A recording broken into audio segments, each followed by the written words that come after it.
See video on kõigile neile, kes on huvitatud ettevõtlusest, on huvitatud just ennekõike noorte ettevõtlikkusest ja sellest, kuidas nemad selles kaootilises majandusolukorras, selles tänapäeva ühiskonnas hakkama saavad iseenda äride käivitamisega. Kõigile neile, kes tahavad minuga sellel teekonnal kaasa tulla, siis ma soovitan kindlasti jälgida seda kanalit. Ja ma siis siin esimese video raames natuke jutustaks sellest, millega ma olen tegelenud, millega ma tegelen ja miks ma teen seda, mida ma teen.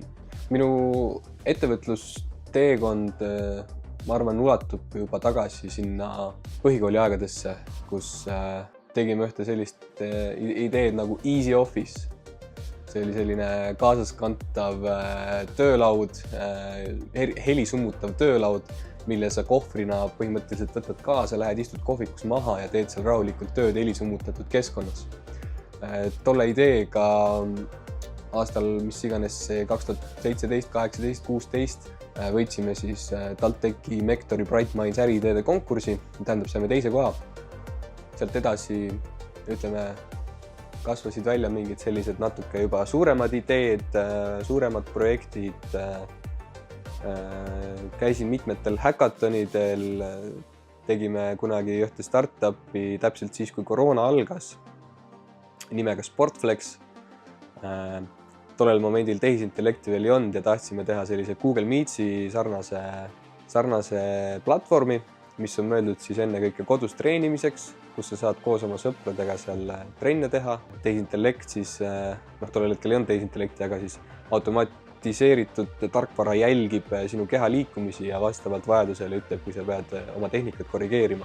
Peale seda mingi hetk alustasime sellise asjaga nagu Rayfoil, sellega saime ajujahi top 9-sse. Väga äge projekt oli, käisime Kanaaridel seda testimas, küsisime Eisist toetust tootearenduseks ja tiim oli väga äge. Ja see oli selline füüsiline toode, mida oli väga tore arendada ja sealt kindlasti väga palju uusi kogemusi kaasa sain. Et kindlasti väga väärtuslik moment minu ettevõtluskarjääris justkui.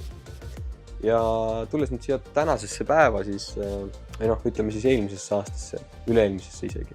Kui ma enda ettevõtte tegin lõpuks esimest korda, siis ma alustasin 3D printimisteenuse pakkumisega. Ostsin 3D printeri, ostsin filamenti, ehk seda materjali, millega prinditakse ja hakkasin mõllama. Tegin veebilehe, tegin mingid sotsiaalmeediad ja üritasin pakkuda sellist personaliseeritud teenust inimestele, kellel on vaja, ütleme, sellist small batch nagu pigem erakasutuses olevaid väikseid detaile printida. Kahjuks selle ideega ma ebaõnnestusin ja sealt jätkasin siis projekti konsultatsioonidega, just nagu toetusalased konsultatsioonid.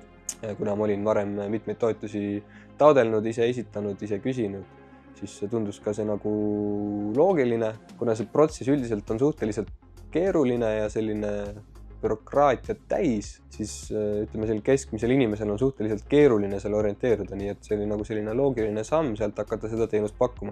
Mõnda aega tegelesin sellega ja siis eelmise aasta detsembris saime vana tuttavaga kokku ja rääkisime, mis me teeme, mis see tehisintellekt praegu teeb. Ja jõudsime ideeni nimega leiatoetus.ee. Leiatoetus on siis platvorm, kus me viime kokku ettevõtte talle sobiva toetusmeetmega. Olgu see EISi meede, PRIA meede, Euroopa meede, mis iganes. Oleme kokku pannud oma enda andmebaasi toetustest ja välja töötanud erinevad algoritmid, mille põhjal me siis saame tehisintellekti abil ettevõtetele kuvada täpselt neile sobivaid toetusmeetmeid, mis parasjagu saadaval on. Ja oleme sellega nüüd siis juba pool aastat umbes tegelenud, arendanud. Üldine tagasiside on väga hea olnud. Asi, mida me teeme päriselt seda asja on vaja inimestel. Oleme saanud kinnituse, et me peame seda asja edasi arendama, paremaks tegema. Ja täna ongi see moment, kus me selle kallal aktiivselt töötame ja loodetavasti sellest kasvab välja midagi suuremat kui lihtsalt, et Eesti ettevõtted, Eesti toetused, Euroopa Liidu toetused, et äkki me saame selle asja kuidagi veel suuremaks ajada. Ja kõrvalt siis alustasin just ise lapsepõlvekodu ütleme taaselustamisega.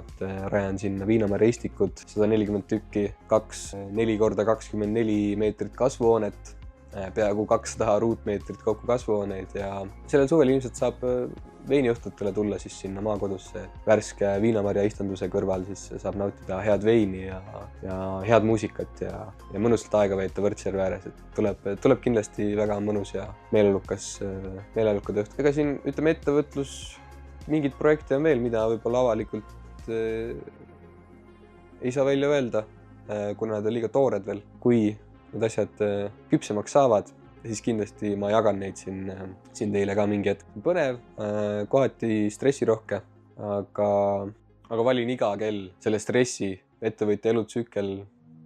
See vajab kindlasti kohanemist ja kaamera nüüd siis otsustas, et talle aitab. Nii et pane like, pane subscribe, tšau!